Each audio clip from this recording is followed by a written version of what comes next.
This is Earthfiles, the award-winning news site with the latest updates in science, environment, and real X-Files. Podcasting in-depth reports beyond the 6 o'clock news by Emmy Award-winning journalist Linda Moulton Howe. Bats are dying in the Northeastern United States at a rate never seen before by scientists, and the leading culprit is a fungus called Geomyces destructans, a brand new fungus never seen before. Bats are mammals, and mammals have never been destroyed by a fungus like this before. But at least 1 million of the cave-dwelling creatures that fly through the air eating their weight in insects every night have died since February 2007. The mysterious deaths are called the white nose syndrome because the dead bats have white rings of the fungus around their noses, on their ears and faces. Yet many bat experts are not convinced that the new fungus is the cause of the bat deaths. The fungus might be only an opportunist on bats weakened by something else, very similar to the mysterious colony collapse disorder in honeybees. By May 2009, scientists came together in Austin, Texas for a meeting hosted by Bat Conservation International. I have talked with several scientists who were there, and the bottom line is the white nose syndrome is spreading much faster than expected, and no one yet knows how to stop it. Since the first cases in New York State 2 years ago, the Geomyces destructans fungus has been confirmed in 9 states: Vermont, New Hampshire, Massachusetts, Connecticut, New York, Pennsylvania, New Jersey, Virginia, and West Virginia. The loss of 1 million bats means that 700 tons of insects are free on the landscape, uneaten by those million dead bats. All those insects will eat more crops and cause farmers to spray even more dangerous pesticides that ironically might be the major problem in both the bat die-off and honeybee disappearances. As the bat deaths spread, scientists are calling this an urgent emergency, in which at least 6 species of bats could end up extinct if the white nose syndrome is not stopped. Finally, Congress is paying attention. On Thursday, June 4th, 2009, the Subcommittee on National Parks, Forests, and Public Lands and the Subcommittee on Insular Affairs, Oceans, and Wildlife of the U.S. House Committee on Natural Resources held a joint oversight hearing entitled White Nose Syndrome: What's Killing Bats in the Northeast? One of the bat experts who testified before Congress was Thomas H. Coons, Ph.D., Professor of Biology and Director of the Center for Ecology and Conservation Biology at Boston University in Boston, Massachusetts. Recently, I asked Professor Coons about the rapid spread of white nose syndrome and increasing bat deaths, and what other states might be next. If it continues to spread at the rate that it has in the last 3 years, we're talking about a 200-mile spread a year. But Professor Coons, you think about bats as being a very ancient creature on this planet, so valuable in keeping check on the insects. But there doesn't seem to be any precedent, right, ever before on record of a fungus being able to attack bats and kill 100% of them in caves? No, this is absolutely correct.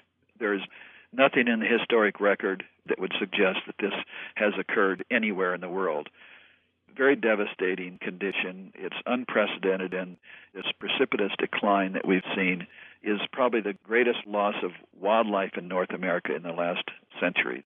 If this has spread in the past year into Virginia and West Virginia, what are the chances that it will spread into Kentucky, Missouri, Ohio? Those states are basically bordering the western ends of Virginia.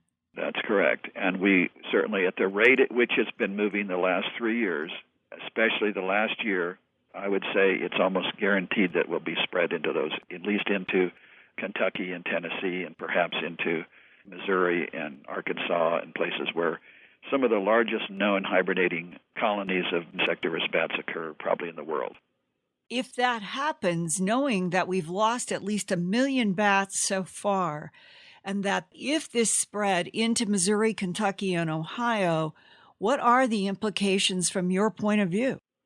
Well, they're devastating. Without these bats, this can have a devastating effect on agricultural crops and on gardens and on forest trees, because these bats feed on the aerial insects that lay eggs on these various kinds of plants, in which the eggs hatch out into larvae that then feed on the foliage. With the white nose syndrome now in 9 states confirmed, and with the fear that it could spread into the Midwest this year, what is your estimate on how many bats have died so far, and how bad could it get? Well, our best estimate right now in the Northeast in the last 3 years since it's been observed is that we've estimated approximately 1 million bats have died. This is based on direct observations of bats inside caves. Just to give you an example, some of the caves up in upstate New York and in Vermont this last year, many of us who visited these sites walked into these caves. You could not find a place on the floor of the cave where you could put your foot without stepping on a dead bat. Wow. Literally tens of thousands of bats have died in some of these major large hibernacula. And that's about 95 to 100% mortality. Yes, in those sites, it's 95 to 100%. Even after the winter, when whatever bats have survived have gotten outdoors, they are still sick and not thriving. That's right, and there are 2 reasons for that. One of the problems in the wintertime is that these bats are arousing in midwinter without any fat left. We know that they run out of fat reserves that they have put on during the fall of the year. They aren't going to add anything to those fat reserves because there's nothing to eat in the winter. But these bats are sometimes arousing in midwinter and going out and flying around when there's still snow on the ground and it's cold outside, it's freezing, and this has resulted in damage to their very fragile wing membranes. There's frostbite. There's also the fungus that is attacking the wing membranes. And what we see of the bats that are returning to maternity colonies in the spring, at least those that survived, many of them have damaged wings. They have scarred and necrotic wings. That is, the tissue is dying and sloughing off. And so the wings, because the wings are really the lifeblood of bats, not only for foraging, they have to be able to forage successfully in order to, in case of females, nourish their developing embryo, and also after they give birth, they have to be able to feed efficiently in order to nurse their babies. And we're finding bats at the summer colonies that have badly damaged wings. This is just the most devastating and precipitous decline that we've ever seen in North America wildlife. Bats are mammals, and I can't find any other example that is known where fungi would take over and decimate mammals. That's correct. Now, let me just say that it is unclear. Obviously, the fungus is associated. That's why it's called white nose syndrome. There is no proof yet that this is the killer, killing the bats. Although that is one of the hypotheses that is being pursued, there's no evidence that any fungus kills mammals.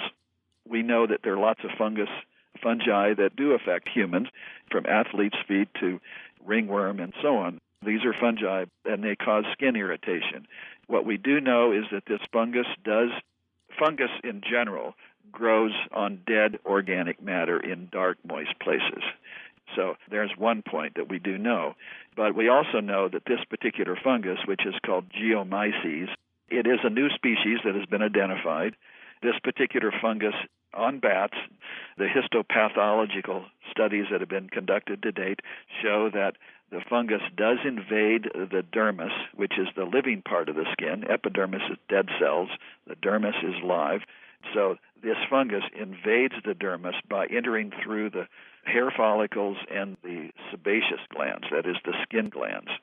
The preliminary studies that have been done on the genome, the genetics of this particular fungus, wherever it has been tested and examined from caves throughout the Northeast, they're all the same.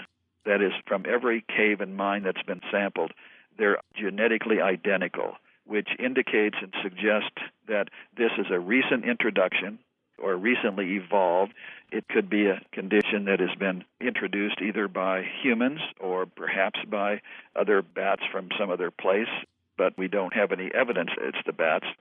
You're saying that this new fungus no one has ever seen before, and that it is so identical it almost looks cloned from cave to cave? That's right, yes. And where do you think most likely it came from? We know that fungus is transmitted or transferred from place to place by spores.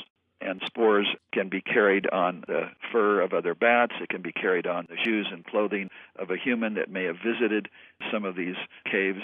It can also be transmitted through the air because spores can be carried through the air from place to place and so on. Those are all three options how this is being transmitted, based on the fact that bats fly and this movement, that is, the spread of it has occurred so rapidly to a wide range of different caves. It's unlikely that humans would be the only mechanism by which this has been transmitted. Why would a fungus that no one has ever seen before in North America suddenly be so lethal to ancient bats? Because there's no resistance. They would not be resistant to an invasive species. I mean, these bats from Europe and from North America have been separated by millions of years. And the survivors, this is one hypothesis, is that the bats that have white nose or have a fungus growing on them in Europe may be the survivors of a previously much larger population. And this is what we might predict would happen here in the U.S. You may find that there are going to be survivors, but the survivors are going to be just remnants of the original population that is being killed. So right now, there are investigators in Europe comparing the genetic characteristics of the fungus that are being collected from bats there with what is observed here in North America. But the bats in Europe, at least in modern times known to science, did not die at 95% to 100% in caves as they are in the United States. That is correct. But again, it may be the colonies are much smaller there. Historically, they may have been larger. We just don't know that. Several areas of research that we're trying to do, and one is looking at the immune system of these bats. The immune system of bats is not well understood, but those are studies that are ongoing. There's some going on in my lab. There's some going on at Bucknell University and D.N. Reeder's lab. We don't have an answer yet. And if in only a year to a year and a half, we have lost at least 1 million bats, and that's equivalent to about 700 tons of insects, and the white nose syndrome continues to spread, moving westward into the Midwest and maybe beyond, would there be such a huge spike in insects that we would see more insects around us? That is correct. And we'll see more insects around us, but we'll also see more damage to plants. With fewer bats, we're going to see more insects. Is it true that if the 6 species continue to die out, that even if science could get a handle on stopping the white nose fungus, it takes a long time for bats to recover? It takes an enormous time for bats to recover, largely because they have very low reproductive rates. Most species of those 6 species that I've talked about, 4 of them produce 1 baby a year, and 2 of them produce 2 babies a year, although usually only 1 survives to weaning. So the reproductive rates are very low. The recovery time would be hundreds of generations to return to the current population that we see today. Do you think that means that some of the endangered bats could go extinct? Yes, I really think the Indiana bat is at great risk. There are only a few major hibernectors. It also suggests that there are other species out even beyond the Midwest. As you go into Oklahoma and you go into Texas and Kansas, there are major hibernating colonies of another species. They're called Myotis vellifer, or the cave bat. This is another bat that may be at risk in the next 4 to 5 years. In the far west, there aren't very many species that form large colonies. The one thing that we have to think about, too, is the environment in which bats do hibernate. And the range of temperatures that we know the fungus tends to grow optimally, it's about between 5 and 14 degrees Celsius. And so as you move into the deep south, there are certainly bats that hibernate for short periods of time. Winter in Louisiana and Alabama is not as long as it is here in the Northeast or even in the Midwest.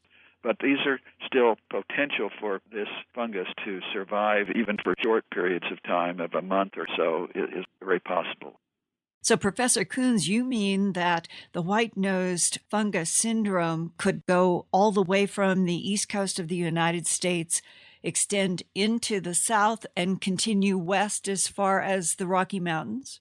It could. Yes, it could. Part of the reason it could is that the hypothesized mode of transmission, and this is another unknown, exactly to what extent the fungus is transmitted by bats, to what extent it's transmitted by humans, and transmitted by air. We suspect all three routes, but they're probably not equal in terms of how it's transmitted from one area to another.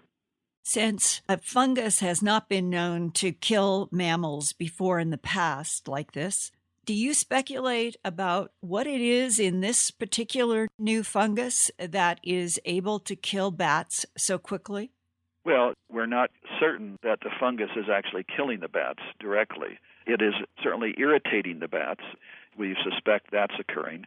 And the death may be a consequence of losing their body fat by midwinter, and thus they're not able to arouse, or they die before they are able to arouse, or they fly outside in midwinter and freeze. So there are a lot of reasons. We know the fungus is associated with those bats that are dying. What did you and your colleagues propose to the Joint House Subcommittee that could next be done maybe to get on top of this situation? We need more money to really answer the questions. Is the fungus a true pathogen? That is it killing the bats? If it is, how do you mitigate this fungus? How do you reduce or stop its spread? The more realistic, although daunting, task of stopping this may require the development of a vaccine against the fungus. Although one could say, how could you possibly vaccinate millions of bats? You wouldn't be able to vaccinate all of them, but you may be able to vaccinate many more. They actually be able to then survive and reproduce versus those that die without any kind of vaccine. The vaccine could be developed, and we know that vaccines against fungi have been developed for other animals and humans, and this would most likely involve an injection. You'd have to handle thousands of bats during the active season. Typically, it would happen during what is called the fall swarming period, where you'd mount a major effort, wildlife biologists going to and trapping bats as they enter these swarming sites, injecting them with an appropriate dose of a vaccine that would, at least on a single dose, be able to kill the fungus. So there's a lot of uncertainties in all of this. But I think the vaccine approach probably has the least difficulties in reducing the numbers of fatalities that you might expect to see over the next, say, 5 years. Has there ever been a vaccination program of humans trying to vaccinate so many creatures? No.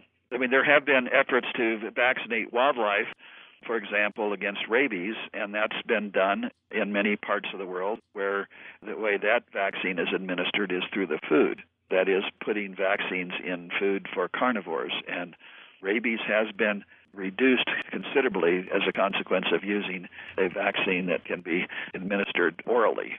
So there is a history there, not in case of bats, and there's no evidence. We don't even know whether the vaccine could be developed. And how strange it is to realize that one of the things that you scientists are looking at is what impact pesticides are having on insects that could affect the food of bats that are now dying in gigantic numbers from an unknown fungus, and that it all might circle back to the pesticides killing insects that we depend on bats to control. Absolutely. It's very ironic. I agree with you completely there. It's a very unbalanced world when you have to apply pesticides to kill insects that would provide food for bats. The problem is the pesticides are not specific to any one kind of insect, so you've got a broadband pesticide that ends up killing lots of prey, then there isn't sufficient food for the insects that they would normally be feeding on. Can you imagine a planet without bats? Personally, no. Professionally, no. Economically, no. What happens next with the subcommittees in the House? Is it going to expand to the Senate? What do you expect to be the next steps coming out of the hearings? Well, the next step is we've been asked to follow up our testimony with additional information that we may have in the next 30 days. We've been asked to revise the budget, and our budget will probably expand from what we had proposed. That will probably double, will probably be in the $30 million range to get baseline data that is necessary to address what's happening in the areas that are currently not affected. Does Congress seem to be supportive of your efforts? The two subcommittees, the chairs were very supportive, and it's a major problem. We have now some traction in the Senate. We're expecting to have a Senate hearing. It has not been set yet, but Senator Leahy from Vermont is leading this, and we're expecting to have a Senate hearing probably within the next month. We can't wait another year. We need emergency funds to really do research. This is an urgent issue. It's already been 3 years, and we have very little funding from the federal government. We're going to depend upon the chairs of these two subcommittees to take it further into the Department of Interior, and then ultimately to hopefully the president, who will sign off on this, and money will be released. In a bigger picture, what is your own personal opinion about the fact that bats, for the first time ever on record, are dying from a fungus that no one has ever seen before? Simultaneously, colony collapse disorder in honeybees and pollinators has been ongoing at about the same time period from the fall of 2006 to now. The chytrid fungus has been attacking amphibians, such an ancient and long-lived species on Earth that is also rapidly dying from another fungus. When you look at all three of those happening at the same time, where does your mind as a scientist go as to what else is wrong in the planet that is causing all of this? Well, you can add birds to this as well. It is devastating to know that we're losing large numbers of species of frogs from the chytrid fungus, from the colony collapse of bees to bats. And it should be sending a signal not only to our government officials who have to make decisions about funding, but it should send a message to the public that our environment is drastically being altered. And these are the sentinel animals. The little animals are the ones that are most affected by, if it's a contaminant or whether it's a pathogen, whether it's an invasive species. We're talking about many species, and the cascade effect that this mortality has on our ecosystems should say to us that we're next. We're not immune to these kind of conditions, and we've already seen this in many ways. I mean, in humans, asthma, neurological diseases, the presence of mercury in the environment, and acidification of lakes affects the local economies in terms of the fishing industry and recreational industry. So there's cascade effects here that go far beyond just loss of animals. But as someone who's a biologist and who has a deep passion for animals and plants and all life, is that we need to do everything we can to protect and to conserve what we have and to minimize losses that would ultimately have effects on human life. Because we're all living on this planet together. We all live on it together, and I think these are wake-up calls. It's unfortunate that wake-up calls come a bit late here. Thanks for listening to this Earthfiles podcast, from the edges of science, environment, and real X-Files.